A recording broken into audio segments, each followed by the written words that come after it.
I've survived over 400 days in my hardcore world, but my XP farm still looks like this. Yeah, it's not the best. So today, I'll be taking on the Ender Dragon, raiding End Cities, and building this incredible Enderman farm that will supply me with all the XP I'll ever need. So enough talking, let's get started.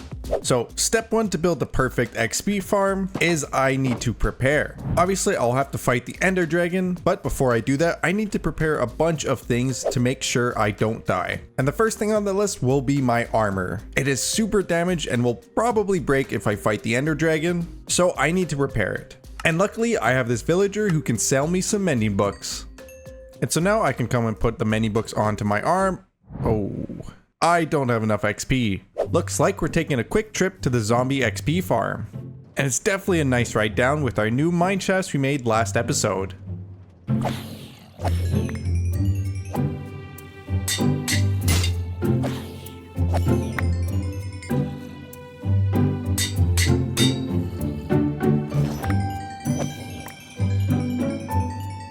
Alright, so after some time at the zombie spawner, I have all of my armor and tools pretty much repaired. And thankfully, it really didn't take that much XP since I don't want to use that thing ever again. It is so slow, and I just cannot wait to have the Enderman XP farm. Speaking of the Enderman XP farm, it's now on to step 2 of my preparation plan, which is to get Ender Pearls. Obviously, I'm going to need Ender Eyes to find the stronghold, but I currently don't have a single one to my name. So I'm gonna grab some boats and head to the Nether, and hopefully we can find some Endermen to kill.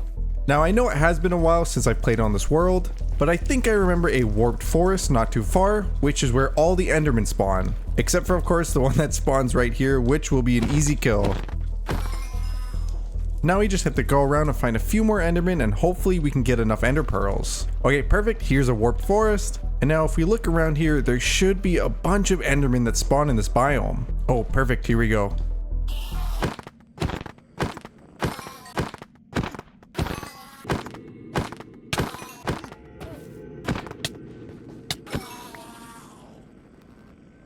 So I made it back in one piece, and I've gone ahead and gathered up a bunch of other materials I'll need to fight the Ender Dragon. This just includes random things like blocks, water buckets, and even an Unbreaking 2 book for the future elytra that we'll get. Anyways, I think it's time we craft some Ender Eyes and see where it takes us.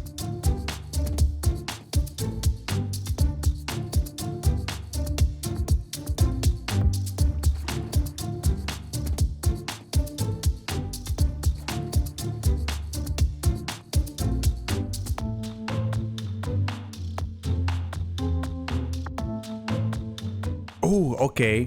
The Ender Eye went down. That means we should be right above the stronghold.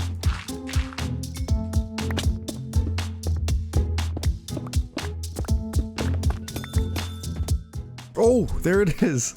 It's inside the geode. That is weird to see, but that helps me out a lot. It's a lot easier to find that way. All right, well, let's find this end portal. Wait, what? Where is it? Oh, here we go. Okay, I finally found a way in. That was really weird. Anyways, let's start looking around and find this end portal.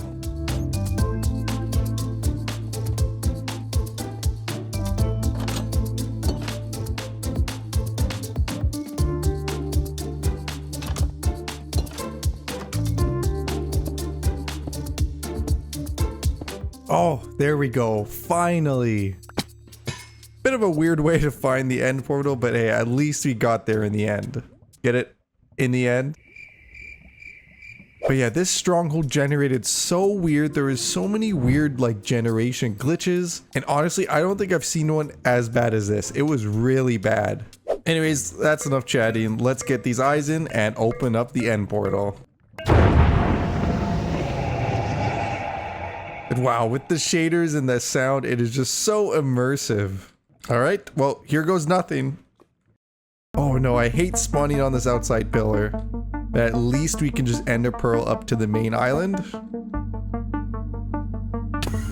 Okay, let's get this fight started. First things first, I gotta take out all of these pillars here, which, thanks to my expert marksmanship, should be no problem at all. Yep, expert marksmanship right here. Okay, I think I've got most of the regular pillars down. Now I just need to climb up and get these ones in the cages. And this part is always the scary part.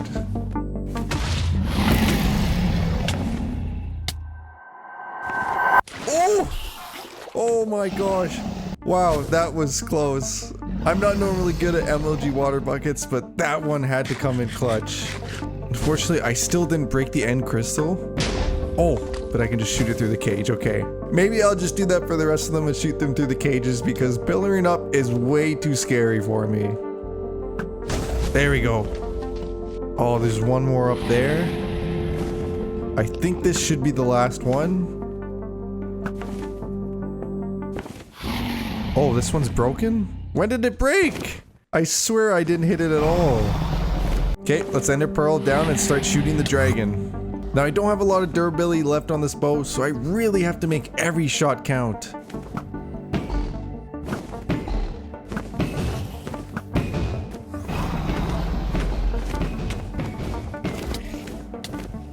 Oh no, why are they mad at me? I don't even know what I did. Oh! There we go. Okay, there goes the bow. So we're committed to just swords now.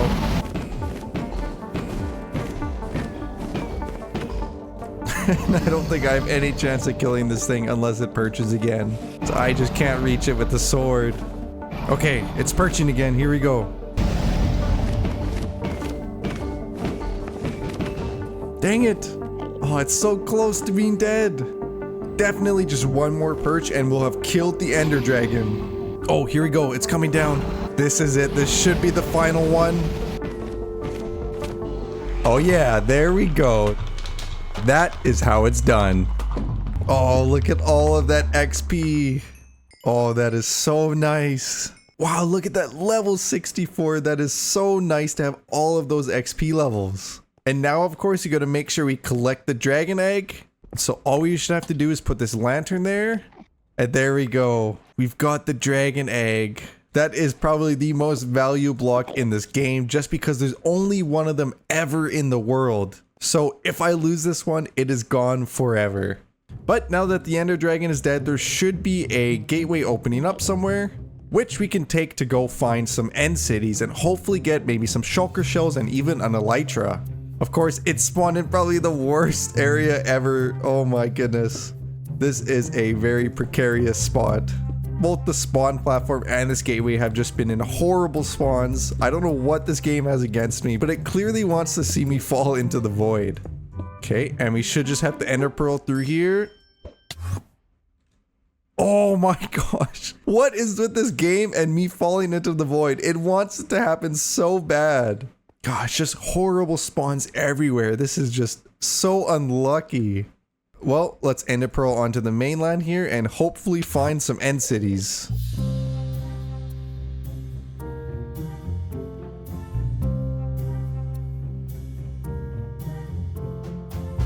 Is that what I think it is? That is an end city. However, it's kind of a small one and there is no ship, so unfortunately there will be no elytra here. Now it's definitely a really small one. I think this is 100% the smallest one I've ever seen, but at least I can loot this thing for a few shulker shells.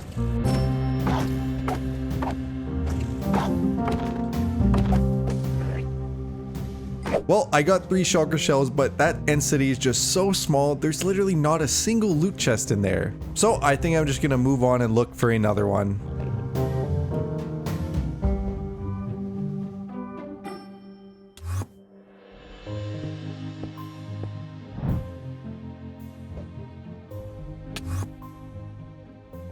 Oh, there we go, another end city. However, this one also looks like it doesn't have a ship. How unlucky is that? No, I was wrong, there is a ship. It was just hidden by the towers. Perfect, that is where we need to go. First, of course, we have to get up there, and that's gonna require some shulker fighting. Oh boy. Oh, I don't have my shield either. Oh, this might get scary. Okay, some loot chests. Honestly, I really hope there's a bow in here. Ooh, smithing template, I'll take that. Honestly, my pickaxes are kind of okay for now, so I don't really need more of those. Oh, there's another one over there. Awesome, we might be able to get a second elytra. And there's the ship. Hopefully I can make this throw. It's a little bit of a scary one, but there's no fun without some danger. Oh, perfect throw. Okay, let's get down here and... oh, well, it's behind the shulker. But there it is, the elytra, the first elytra of the world. Oh, that is nice to have. And now we can just put down the anvil and combine the elytra with our unbreaking 2 book, and now we have an elytra that won't break as we fly around the end. Oh, and of course we gotta grab the dragon egg, but it's over the void, so this is gonna be a little scary. Oh yeah, we're flying, there we go. Right to the other end ship, and of course there's a third one over there. That is actually insane. Now I do have to be a bit careful because without our chestplate on, we're going to take a lot more damage from these shulkers. There we go, we already have a second elytra, that is crazy. And I think I'll stick with just the one dragon head for now. Obviously at every end ship there is a dragon head, but I don't really have a purpose for them yet, so I think I'll just stick with the one. Anyways, I'm going to grab a few more shulker shells and then I think it'll be time to head home. Well, I think I've gathered enough shulker shells, and with all of these shulkers trying to kill me, I think this is a good time to leave. Now to get back home, I could fly all the way to the main end island, or I can hopefully find an end gateway that'll send me back. And I think they should spawn sort of near these end cities, but I haven't seen one yet, so hopefully it doesn't take too long to find one.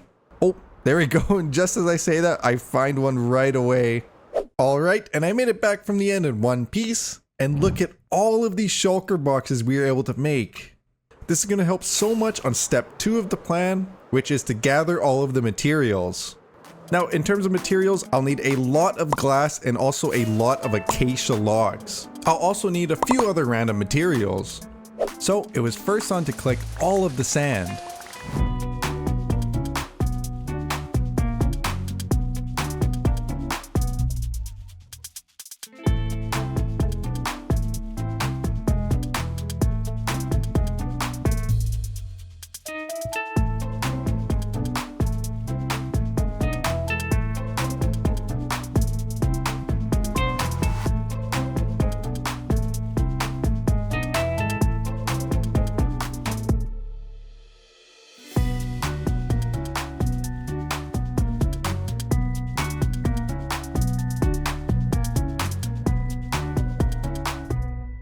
So now that I've gathered all the materials I'll need for the XP farm, it's time to head back to the end and get started on the build. First things first, I built a cobblestone pillar all the way down to Y level 10. I will emphasize that normally you're supposed to go all the way down to Y level 1. Although I know this will slow down the rates a little bit, I'm building at Y level 10 for 2 main reasons. The first was simply that it was just a little less dangerous to build there. But secondly, the main reason was that I wanted space under the farm for building.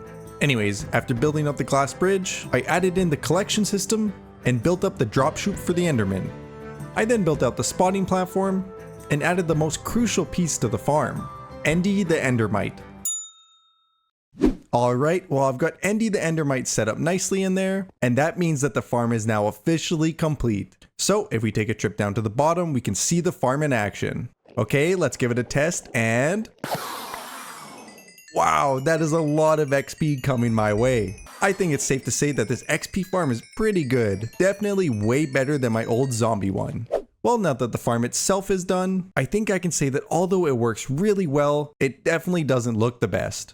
I did try to make it look good and use glass instead of leaves, but there's still a lot of work left to do. But first, I quickly have to head back home and grab some more materials.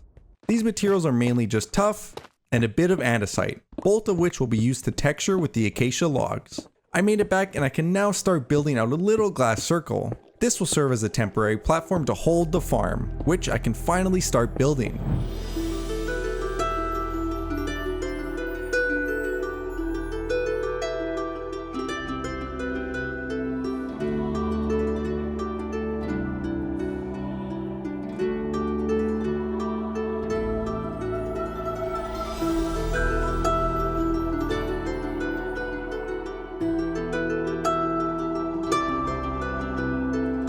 There we go. I've pretty much got the whole base of the tree built, except for of course the texturing. But I actually need to take a quick break and go on a tiny little side quest. There are going to be a lot of hanging parts on this tree, and so if I want to build or texture any of that, I'm going to need a better scaffolding method than just using slabs. So I think what I'm gonna do is actually go to the nether and grab myself a happy ghast. Now if I'm not mistaken, happy ghast should spawn by the giant bone structures, which I think spawn in soul sand valleys.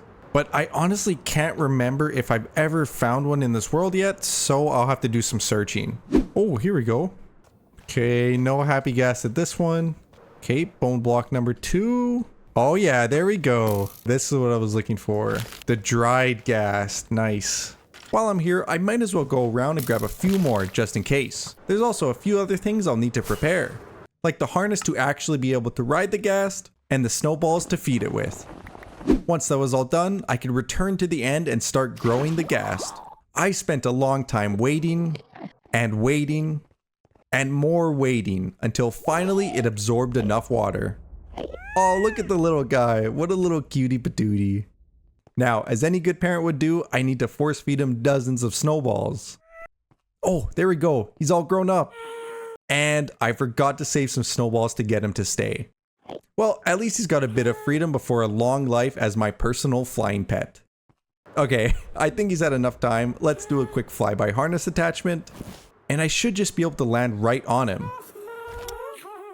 Well, he might be here against his will, but at least I gave him a snazzy outfit and glasses. Anyways, now that I've got the happy ghast sorted, we can get back to building. Eventually that is, because this thing is just a little slow.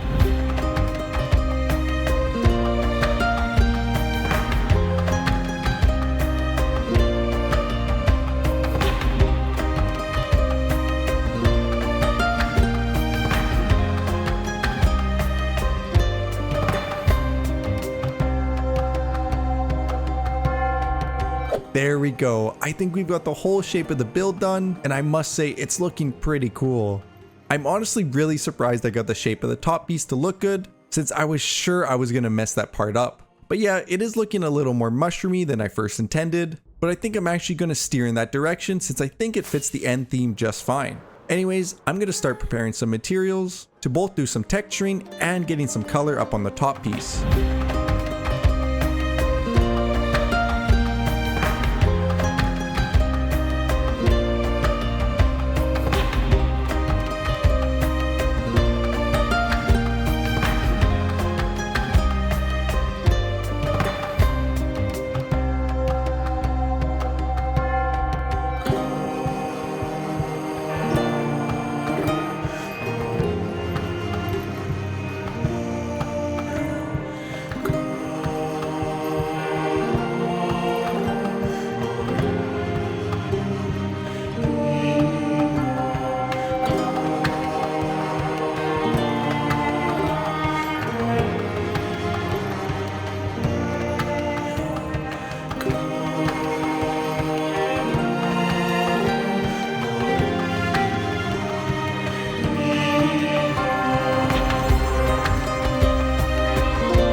Alright, and just a finishing touch here, and let's see how it looks. Oh yeah, that is looking awesome so far. There's still a lot more work to do, but I'm already loving how it's turning out. But for one more detail, I did want to try some sort of hanging bits from the top. So I think if I just come in here and try a little basic shape. Okay, yeah, I think that would look good. Okay, so I'm gonna go through and add some more finishing details, like these hanging pieces, and some lighting to the top, and that should be the last few things for the exterior.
Alright, let's take a look.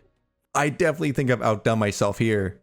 It kind of looks a little weird on its own, so I'm gonna grab some endstone and get to work on a tiny island for it to sit on. And if you want to know how to easily make floating islands, it's honestly not that hard. I usually start with a pillar from the middle and then connect those to each side. Once that's done, it's really just filling in each section layer by layer, making sure to follow the original guideline. I did also forget to extend the island past the tree, so I added a couple layers. This just required a bit of fixing underneath, but wasn't too bad at all. With the island in place, this build is really starting to take shape and is looking so cool. I'm definitely really glad I continue with the mushroom design instead. But of course, with the endstone down there, I do need to figure out a way to spawn proof it. And I don't really have a lot of good ideas. I was thinking I could maybe try some endstone slabs, and I think from afar these will blend in nicely. So let's see how that looks.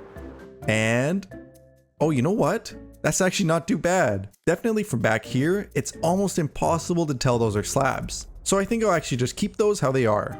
As for the inside, we do have a bit of an Enderman spawning problem. But I think if I just place a bunch of slabs under here, they should stop spawning. And I think to finish off the interior, I'm just gonna go ahead and place these carpets everywhere. There are a few more things I'm gonna do, but I'll save them for the final reveal. Well, I think there's nothing left for me to do on this build, which is fine by me because it looks incredible. Like I said earlier, I sort of pivoted to it being a giant mushroom, but that allowed me to create this roof design for the top piece. I was trying to recreate how a portobello mushroom looks, so for any of my Italians, or just people that like eating at Olive Garden, you know what I mean. But yeah, anyways, it looks super cool, and that andesite there is actually the spawning platform, so it blends that in really nicely with the rest of the build. But of course, we have to check out the work on the interior, and here we have it. Oh man, I just can't get over how cool it looks in here. The cherry blossom leaves were such a nice addition. I did also try to get those lush cave spore blossoms in here, but unfortunately you can't place them on leaves. Thankfully though, the leaves give off just enough ambient particles. And you know me, I love my ambient particles. And of course I have the enchanting setup here. I'm not 100% happy with it, but I do kind of like how it blocks off this one side, and all the space back here can be used for storage or whatever else I need. Anyways, let's get one more aerial view here. Yeah, this farm is awesome. So with the farm complete, let's head back to the overworld and talk about the final thing before finishing this episode. That of course is the name for the mine we built last time. I got a lot of really good responses, but the one I think I liked the most was the Glinting Vein Mine. So thank you for your suggestion. I'm gonna put the sign here for now, but it may move later on, just depending on how the world develops. Anyways, I think that's gonna do it for this episode. I had a lot of fun building the XP farm, and I hope you all had just as much fun watching. But for now, that'll be all, and I'll see you in the next episode.